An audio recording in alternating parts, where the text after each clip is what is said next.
Welcome to LifeLine with Rev Ebenezer Markwei, where faith meets real life. Join us every Monday to Saturday at 5 a.m. for a moment of encouragement, wisdom, and truth from God's Word. Whether you're at home, on your way to work, or starting your day in prayer, this is your Lifeline, connecting you to hope, faith, and purpose. I like to call I'll capture my thought this morning with the words robotic movement.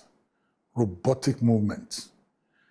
Still in 1 Samuel chapter 17, still in the place where, verse 39, still when Saul gave David his armor, and Saul said, "Where my armor?" Did you see what happened? The Bible said, when David put it on, he said, "I can't move. I've not tried it. I can't move." So what David was put into a place where he can't move. And if he's going to move, it's going to be very, very robotic. You get it? With effort.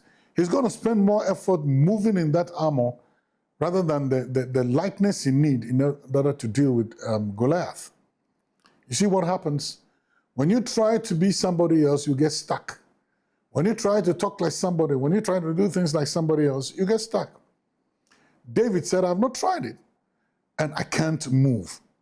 Bottom line, David's progress was retarded. David's progress was impeded by the armor of someone else he was wearing. You try to be like someone else and try to copy someone else, and you'll find out you can't move. Your movement into destiny, your projectile into destiny, the pathway that God has created for you doesn't need that person. It's you. It's you that God called. So you know what? What David said is, "I cannot move." It's amazing how many people are stuck because they always try to be somebody else. Copiatos. I don't want to be a copiato. I want to be original. You know, you can always tell the difference between a voice and an echo. You know, an echo just rings out other people's voices, but a voice is original. God calls me to be a voice. I don't want to be an echo. There are many people who will tell me, "Why don't you do things like this? Why don't you preach like this person?" I don't want to be like that person. I want to be myself. Because if I try, I'll get stuck. You know, I always tell this story. Many years ago, there was a man of God, and the way he preaches, a very powerful man of God, you know, and I tried to be like all these people. I tried to be like Maurice Cerullo, you know, and speak with that shrill voice, you get in and cry at particular places, you get a weepy voice, and I could imitate the weepy voice, but I couldn't get the tears down. So what did I do? Don't ask me. I cried out in pain. Then there's another man of God, when he's ministering, he would jump, and then he would twist and land on one foot. And I tried to do the same. I'm preaching, I jump back, jump forward, I try to turn. I didn't land on one foot. Don't ask me why I landed.